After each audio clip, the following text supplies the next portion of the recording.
Evidence-based physical activity guidelines are guidelines generated from the best available research in the area. So in this case, they are guidelines that were derived from a thorough analysis of virtually every randomized controlled study and experimental study that had looked at the effects of exercise on physical fitness. And then from that, we extracted the results of those studies and used them to generate guidelines that were based on that best available evidence.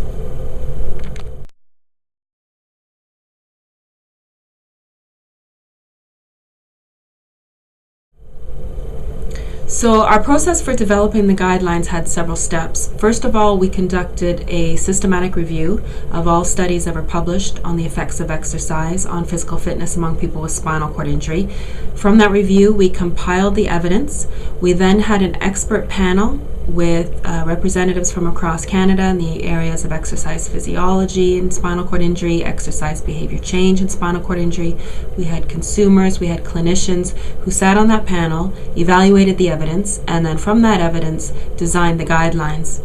Once we had the guidelines, we then pilot tested them, both with people with spinal cord injury and with healthcare professionals, to refine the language of the guidelines and to make sure that we were providing the information in a format that people could easily understand and use.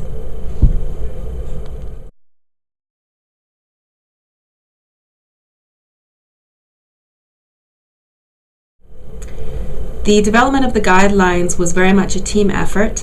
The expert panel was comprised of members from right across Canada. We had 12 different panel members who worked to evaluate the literature and to generate the guidelines, and we also had 2 other teams who worked on creating the research base, the synthesis of the evidence that was used to formulate the guidelines, and also a team that worked on pilot testing the guidelines to make sure we had them in the best possible format.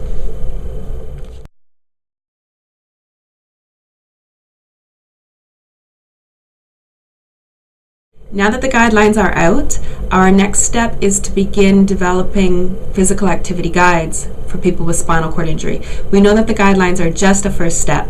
The guidelines just tell people the minimum amount of information they need to develop their own exercise program. What our guides will have are specific detailed information on the types of exercises that are conducive to achieving the guidelines, strategies for overcoming barriers to meeting the guidelines, and an array of other tips and anecdotes and examples of how people with spinal cord injury can achieve the physical activity guidelines.